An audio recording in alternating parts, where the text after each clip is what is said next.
Hey folks, good morning. You caught Tim and Tim in a little bit of transition this morning, so sorry for the late start here. But we're actually Tim's on his way. Vitali's on his way, as you can see, and I'm actually standing in the parking lot for a property that we're doing due diligence on. Second property in 2 days. So what's going on, Tim? How's those? Are those back South Carolina roads treating you? Man, it's beautiful back here. They call it God's country for a reason, right?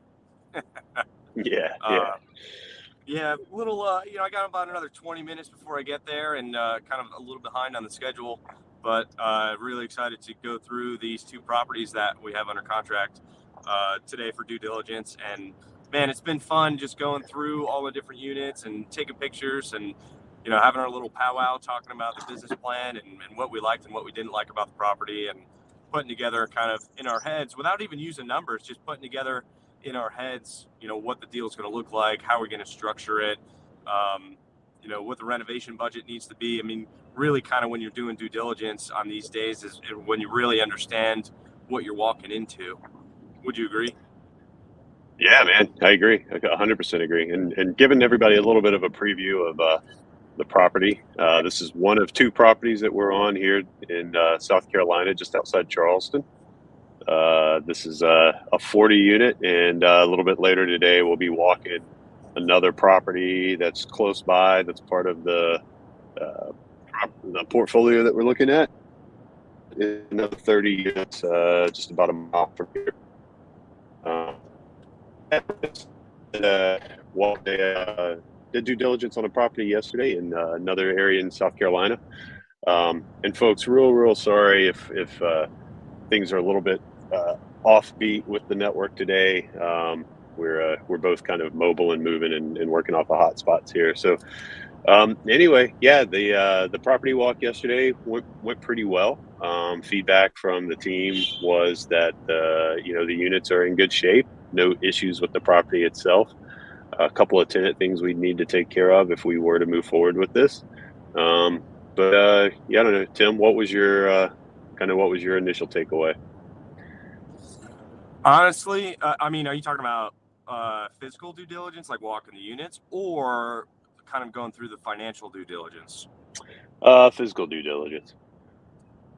So I think for physical due diligence, I'm so happy that it was pouring rain when we were there because we found all those water issues where we got to do maybe a little bit of grading work or just add in some plants and fix the drainage and things like that. And otherwise, we would have never known.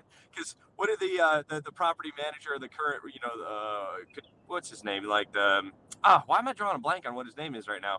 But the guy that was the maintenance guy, he was Yeah, like, oh, you have any water issues here? Nope, definitely no water issues. Definitely not in the courtyard. yeah.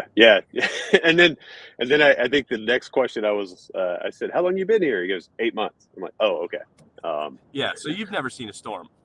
yeah. So in 8 months, you haven't seen any water issues. Got it. Got it. Right. So but hey, guys, like one of the things, like, so it's always good to talk to the maintenance staff, right? But one of the things, and I'll give shout out to Vitali here, because he noticed it. We're standing there and we're talking about it, and Vitali's like, "Hey, why the sandbags?" So there was a unit right across the way in the courtyard. She had what, about 6 or 7 sandbags on her porch. Um, Yeah. and that was kind of like a little telltale sign, like, you heard what the maintenance guy said, but obviously there were some signs and evidence on the property that maybe there were some water issues in that courtyard, and it caused us to take a Yeah. deeper look. Um, and when I say a deeper look, like, I mean a deeper look. There were two courtyards with primary drains in them, and myself and a couple of the other guys that were with us, we did a full backtrack of those drains. We had a plumber on the way to do the full scope and everything, but we physically traced those drains back to the retention pond in the back. Did some kind of looking around the retention pond, and then traced that back to the drainage ditch across the street, and noticed some things that we'll probably have to address on this property if we move forward. So, um, yeah, Yeah. Tim, I'm gonna go on mute for a second. Yeah. I I got think somebody that with a weed was. eater right behind me. Oh, nice. Yeah, I Yeah, think go ahead, man. that was a big one for me. Is we were just standing around talking, and I mean, obviously you're going to expect a little bit of water when it's raining. I think we got like 2 inches of rain, that day or the night before, overnight or whatever, and that that's not an insignificant amount of rain. But then I started looking around and I was like, man, that just seems weird. Why does she got sandbags there? And then once I pointed it out to the group, obviously, Justin and Chad were there, who are her contractors, and they started looking into some things, and we all started noticing, like, hey, there's more than one unit that have sandbags. Hey, look at the water line here. Hey, look at all this standing water. Hey, look at all these mosquitoes and everything. There are no-see-ums or whatever they're called down there. Look at all these things that are starting to affect us now from all the standing water. And and obviously it's not like a huge. It wasn't a huge fix, because we can just bury the lines and rebury the lines and put them where they needed to go, and plant some trees and some vegetation there to soak up the water. But I'm still thankful to know, because it's definitely something that we probably didn't have in the budget, in the rehab budget, because we didn't think of there being any water issues at a place like this. You Yeah, off mute that's yet? a really yeah, that's a really good call out. 'Cause, yeah, it does cause you to rethink the rehab budget a little bit. But at the same time, doing the due diligence, and then later that evening, as we're going through some of the financials and taking a Yeah. deeper dive into some of the rent rolls, one of the things that we also noticed was we may need to think our renovation budget, because the level of renovation that we were thinking about doing may not be necessary on the units themselves. Um, to Yeah. hit to to hit you. Like, when the renewals come up. Am I losing you? Yeah, Oh, go you ahead. were fading for a second, but go ahead. I was just saying, yeah, when we were going through the rent rolls and comparing like January's rent roll to now, we're like, wait a second, look at these renewals. They're renewing from like 725 to 950, and the tenant didn't move out. Obviously, there's Right. a demand here for these type of units and in this condition, and we probably don't need to go in and do that 12 or $15,000 door rehab that we're used to. Maybe we just go in and clean up the units a little bit, put new appliances and countertops and a coat of paint, maybe some flooring, but we don't have to go through and do the whole thing that we were originally budgeting. So maybe we can get away with doing $6,000 or $7,000 of renovation rather than 12, and that's a big value add from our side of view, because if you think about it, other people could be underwriting the deal at 12 or 15,000, and now we're able to make a more, well, we already have it under contract, but knowing what the rehab budget makes our offer more competitive, because we can get closer to the seller's number and make a competitive offer. Yeah, and then the other thing I would kind of add to that is, the thing that dawned on me is, because these all of these properties are going through like a value add strategy already, but it's somebody else's value add strategy. It's not ours. And when we walked Yeah, into this, we were man, that's looking at true. it as yeah, when we were looking at it, we were looking at it initially as like, we're going to continue forward with the current strategy. But on this particular property that we're talking about, kind of last night, the aha moment I had was, wait a minute, I don't have to take his value add strategy. Once I purchase this, I can move forward with what our team thinks is our strategy. I don't have to continue forward with his plan. Um, so, Yep. that's one of the things that kind of, it's so obvious. It's so obvious, but until you're on site and you're looking at it and you see it, like, that doesn't necessarily just pop out to you. It's like, hey, this may work for him, but we have a different strategy for what we're going to do. So maybe his plan isn't our plan. It doesn't have to be what we take forward. Um, so always Yeah. always learning a little Yeah, something. that's huge. I mean, it's funny. Yeah, dude. Yeah, the more property you look at, the more deals that you get into, the more experience, the more kind of wide angle lens you're looking at things, and you hear a lot about that on different podcasts and things, where people are like, "Well, you just, you have to continue with your plan," and they say such obvious things that you're like, "Oh, no shit, idiot! Like, why wouldn't you do that?" But until you're actually in it and seeing it physically, that it kind of is. It's not that self-explanatory until you're doing these due diligence walkthroughs, and you're understanding what the progress of the property is doing through the rent change in the rent roll and the income. And that's why it's so imperatively, like, it is so crucial to get the updated rent rolls every single month. You're like 3 months before you put it under contract, and then every single month while it's under contract, and the financials in a T12 set up so that you can see through the financials what the property's doing. Yeah. Yeah. Because I was a little I mean, it definitely gave me a lot more confidence and a little more clarity on the business plan once we started kind of talking about those things and having those aha moments. Yeah. And then the other thing I like too is, speaking of value add, like one of my favorite things is to show up on the property and find potential hidden units, right? So we showed up yesterday, and immediately we had a guy with us who's a general contractor. He owns his own construction business, and he's like, "Hey, come here, check this out." And it's kind of a room that's just being used as storage right now, but the initial impression is that could potentially become another unit. So you think about that, and 700, 750 rent on a unit like that immediately, that adds up to another 8,000 a year. Because if you think about that kind of strategy, we were kind of running through those numbers yesterday, and somebody initially applied. They were like, "Yeah, and you got to take off the expense ratio, 45%." Blah, blah. I was like, "Well, hold on a second. Just because I added another unit doesn't mean my taxes went up another unit. Doesn't mean my insurance went up another unit. It's not 40%. That of that 700 to 750 rent, we may be able to keep 75% of that, because my expenses aren't dollar for dollar on an additional unit on the property like this." So yeah, the only one that's variable like that would be the property management, because you're collecting more money, right, at the end of the day.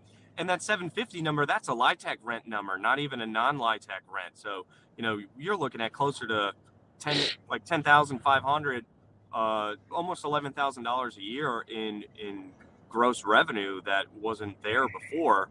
And at a 5% cap rate, that's like $200,000 of value appreciation. Yeah. So, again, these due diligence walks, they are, they're critical. They're absolutely critical for verifying the business plan, blowing up your business plan. And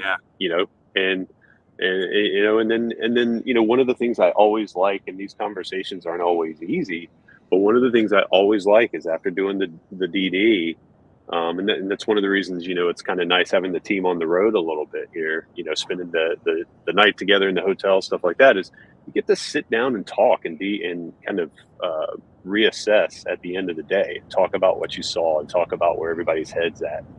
Everybody gets to kind of challenge each other a little bit on the plan. And that's always a good thing, always a good thing. Level setting, reassessing where you are. Hey, is our underwriting what we thought the underwriting was? How did it change based on what we saw today? I think Tim and I, one of the things Vitaly and I always preach is like, underwriting is a fluid, living thing. It never stops. Yeah.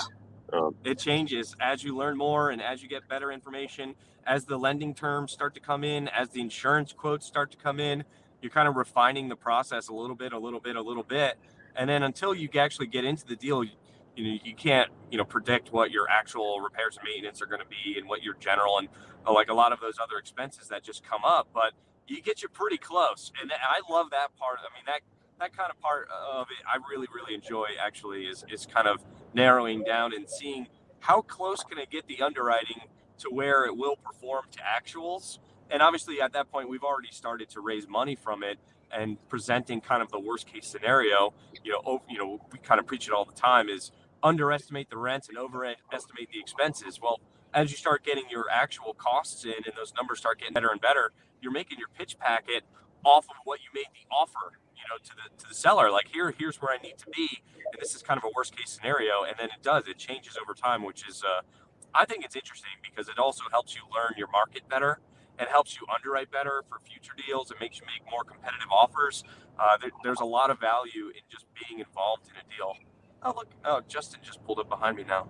You probably can't see his truck there, but how can you miss that thing? It's huge and red. I know, it's like a fire truck behind me. You'd never know that guy was a big Georgia fan, would you? With that big old red truck. No, that big Georgia, go Dogs license plate on his truck too.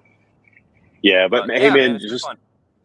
yeah, and one of the other things that I would also mention that kind of was like an aha moment for me last night is, we were having conversations with folks in the town yesterday, and they were like, the demand for this is here because there's a strategy with this property that's currently in LITech that once it comes out of LITech, what's the demand once it's out of LITech? And, we were like, is it there? Is it really there? Is it really there?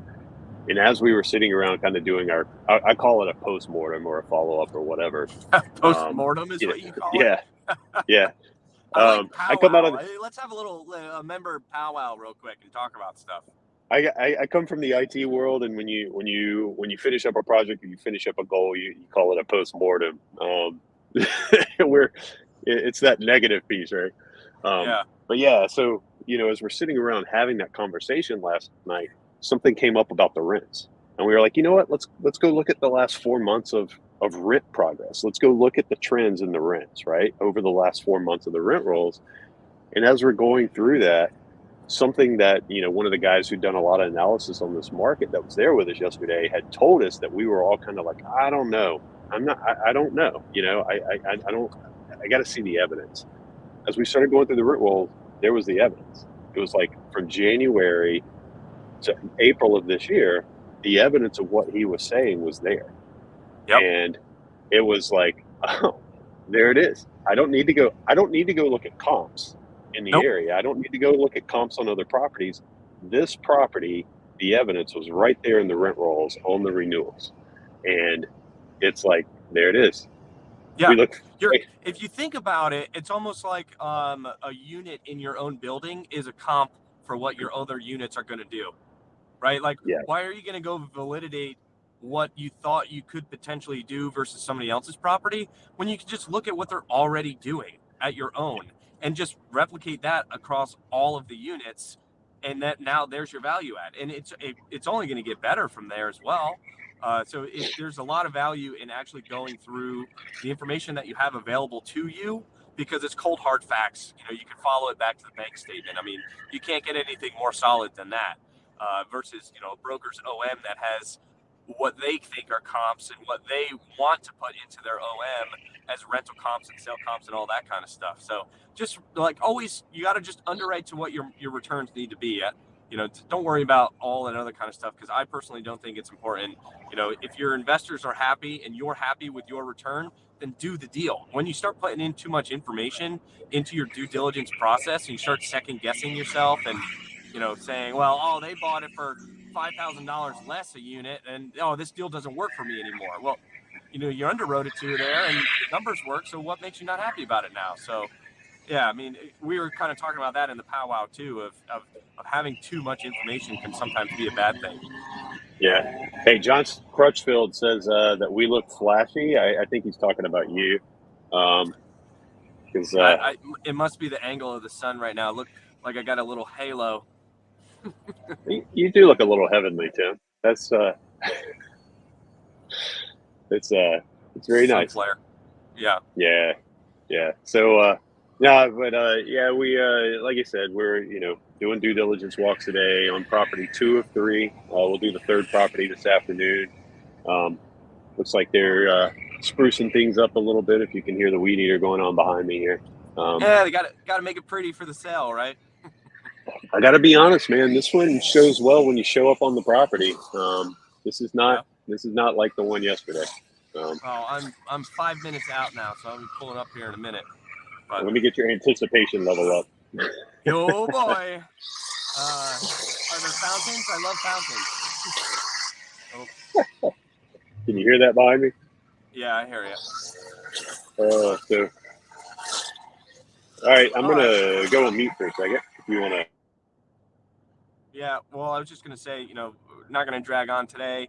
Plan on doing some Facebook Lives and walking a couple of units and kind of showing the condition of the property. We're doing the 40 unit first, and then we have another 30 unit later today, and we did a 40 unit yesterday. So we've been really, really busy, and kind of ashamed of myself for not doing some more social media posts and things yesterday.